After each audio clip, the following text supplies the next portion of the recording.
Your lower back isn't tight because it's dramatic. It's tight because it's doing everybody else's job. This isn't a flexibility issue. This is a mobility issue. Your lower back is stiff because your lower back moves as one big block. Your hip flexors are completely, they're locked into place. It drags your pelvis completely forward. You're sitting all day and your core doesn't know neutral from chaos. Your lower back is completely compensating. It's gripping, it's locking, it is going into overtime and making your every waking moment a nightmare. You foam roll it like it's going to solve every structural problem in the world. It's not. It's structural. You're treating the symptom. Your spine needs articulation. It needs Pilates. Your hip flexors needs to release. They need to lengthen. They need to strengthen. Your core needs to stabilize. These moves are exactly what I do when my lower back gets cranky, and it's what helped me when I broke one of mine. We'll be working on spinal articulation, moving one vertebra at a time, lengthening our hip flexors and learning how to strengthen them in an elongated position, active mobility, moving under control, core stability, and moving with your lower back without screaming and without arching into oblivion. This isn't passive Pilates. This isn't passive stretch. You'll need to focus and you'll need to stay present. We are going to do our cat-cow on all fours, and this is really about spinal mobility.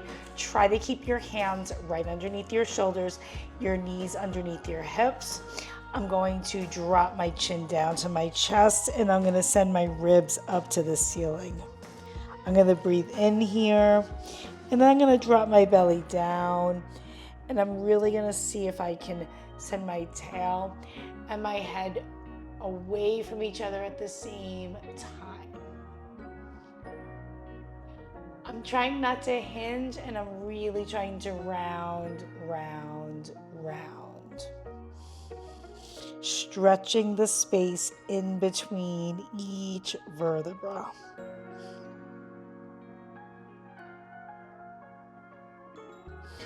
Resisting the urge to send my weight into my hands or my feet more, and really keeping my weight equal between my shoulders and my knees so that I'm staying in my torso and keeping this really focused on my spine. I'm not the most mobile in my spine. Like I said, I did have an injury in one of my vertebrae in L3, so I just don't have as much range as I might, and I don't want to force that. I do want to really take my time and breathe through it.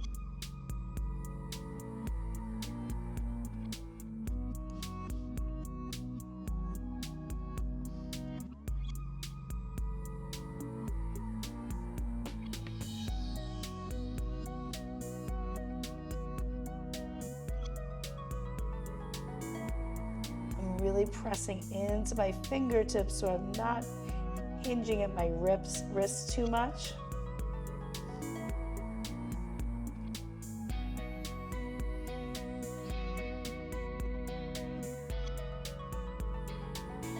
And I keep feeling that I'm grounding into my right and my left side equally, not favoring one side.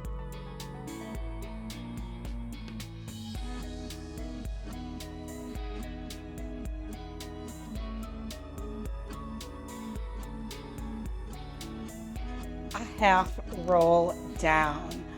I'm going to have my feet together, and I'm going to start with my hands under my knees, and I'll progressively make them harder. We're going to be articulating down one vertebra at a time, down through my lower back, down just to my shoulder blades, and then I'm going to come up that one vertebra at a time. Right, and you really want to control the reps. I'm going to reach my hands forward. Try not to skip a rib or skip any vertebra. And I'm really going to keep my knees bent today and work on really staying even between both sides.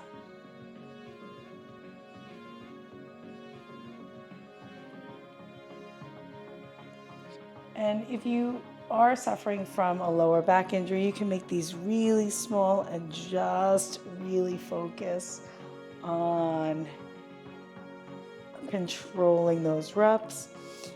Feet a little bit further apart will make that a little bit more challenging.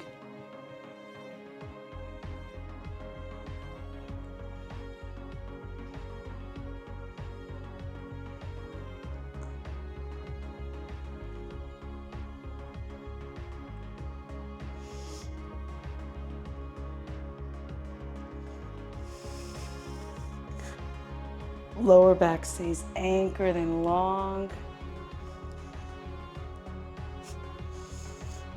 And I'm really protecting my lower back with my core. I'm going to really stretch forward at the end here.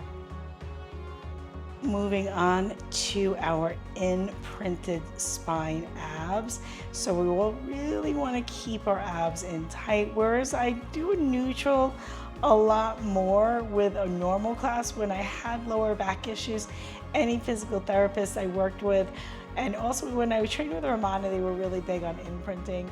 So we're gonna imprint today. Option to keep the head down. I'm gonna keep my hands behind the nape of my neck. I'm gonna raise my legs up. Of course, you can start with the toes down to modify. We're gonna do some toe taps, super slow. Nice deep breaths.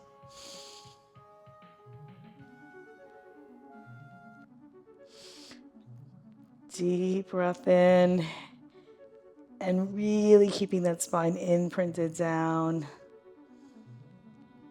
Now, if you wanted to make that a little harder and your back allowed it, you could add rotation in.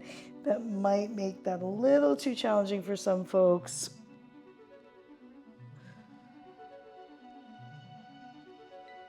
Still really staying imprinted, especially in that pelvis.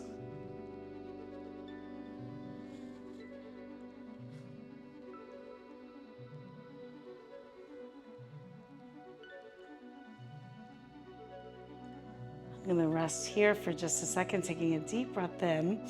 Now for my dead bugs, I'm gonna go back to that imprinted spine. Deep breath in. I'm gonna lift up. I'm gonna keep my head down, and I'm gonna just reach away, opposite side, and then other one. Of course, you can have the head up, and I'm really focusing on keeping my belly pulled in. And I'm doing about 8 of each. Really drawing my abs in, slowly reaching and in. Keeping that spine down. And 5. Really feeling that in the hip, in the leg, in the core. And 7. 8. And I'm really gonna hug my knees way into my chest. I'm gonna do a few knee circles here.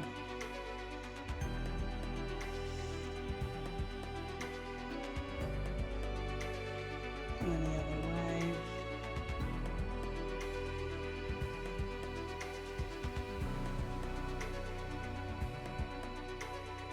Take a deep breath in. And from here, I'm gonna reach my legs up, and I'm gonna take my hands under my back just for extra support. I'm gonna say imprint and then just double leg, lower, lift. Lower, lift. Of course, you can do single ones.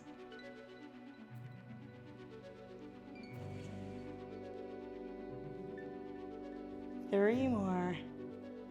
3, 2, 1.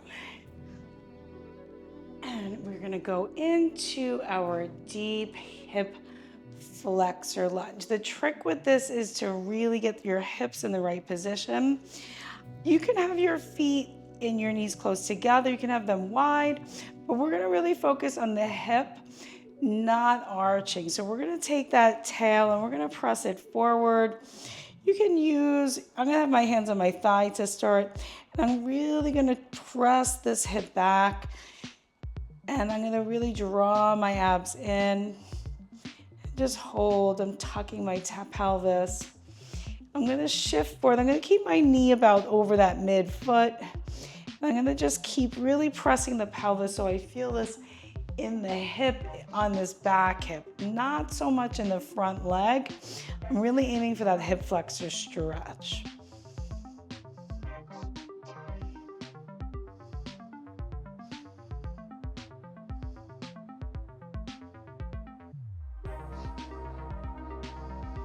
And you can deepen that by lifting that back foot. You can grab. You really do want to stay with that tucked position.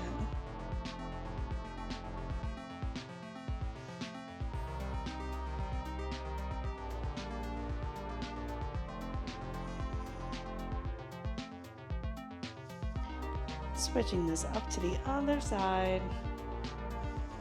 Squeezing into the glutes, squaring off, drawing my abs in.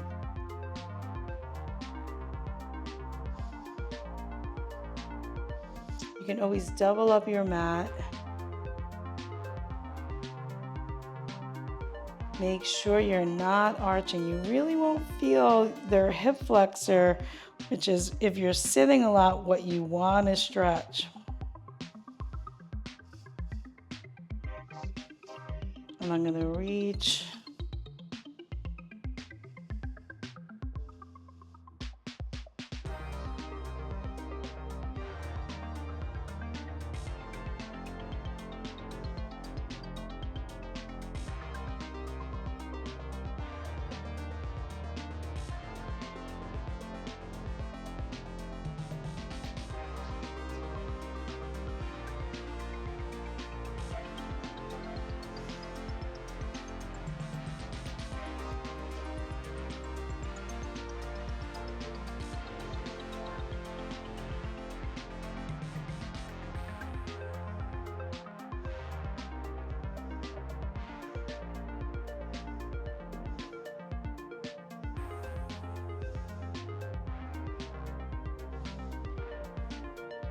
Slowly let that go.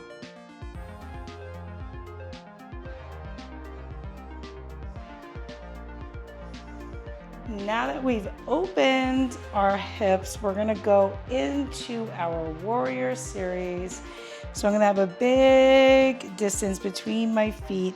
I'm gonna, again, look to square off the hips, bring that front knee above the midfoot, and I'm gonna reach my hands up. I'm gonna breathe in deep, and the majority of my weight is in my front leg. My back leg is long, and my weight's in that back pinky toe.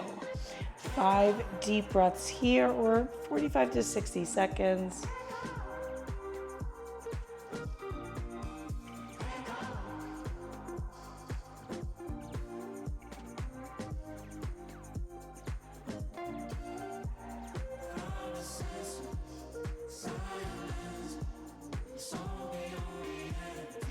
Squaring your body off, you can arch up.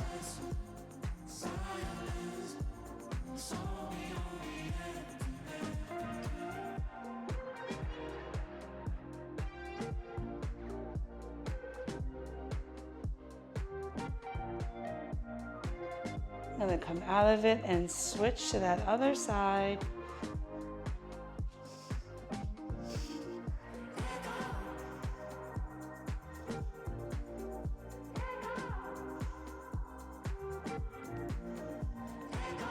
Really stretching the space between the hips, opening to the front edge of my mat, pressing into that pinky. 5 deep breaths.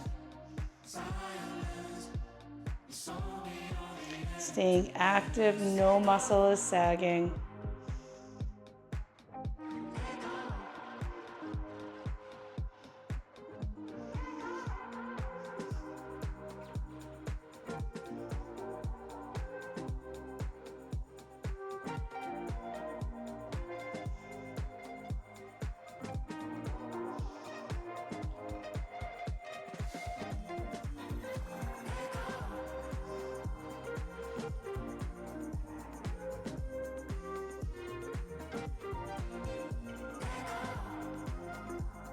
Now to strengthen that lower back, we will be doing some swan prep and grasshopper prep. So these will be beginner versions of these moves. So I'm gonna have my elbows reaching out to the sides, and I'm gonna keep my feet down.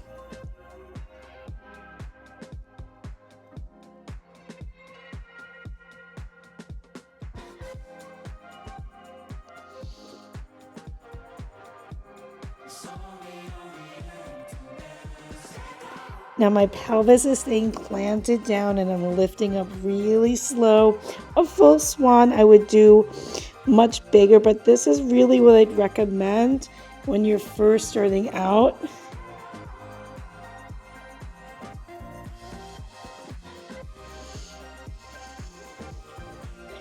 Now for your grasshopper, I would just start with the feet, knees bent, hips really heavy. Just practice lifting and lowering. And you want to be able to do these without pain before you go into the more advanced versions. This is super small. It's almost like I can lift a sliver of paper under my thighs. You know, in the full advanced, you'd be going here. There's, you know, the bigger ones on the chair.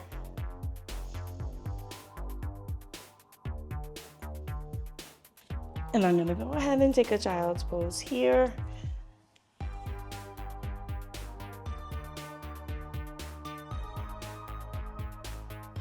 And we are going to do some side lying kicks. We are going to come onto the side. We're going to lift and lower our feet, keeping our feet close together, starting really small. And this is gonna get inner thigh. We'll be doing a few variations. You can lower your head down. And now I'm just gonna hold, I'm gonna bend, stretch, lower, lift, bend, stretch, lower.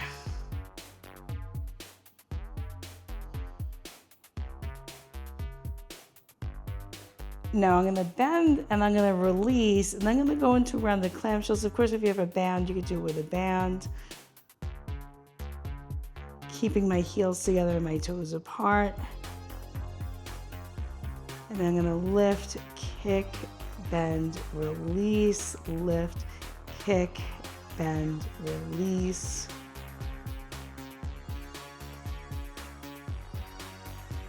And one more time. And I'm gonna sit on top and just take a little stacked hip stretch before we go to the other side.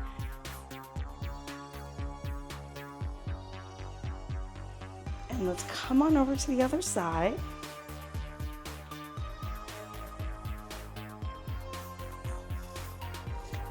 Lift.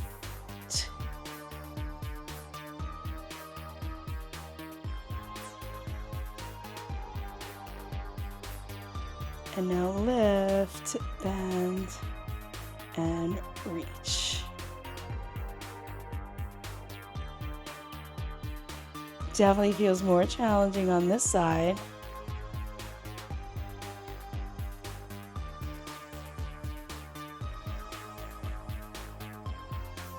Now I'm going to hold down and do those clamshells.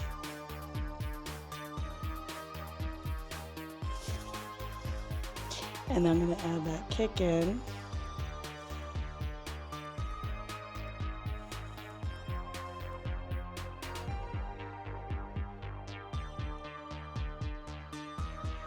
And I'm going to come up and do this stacked hip stretch. Works because your spine articulates instead of moving like a block.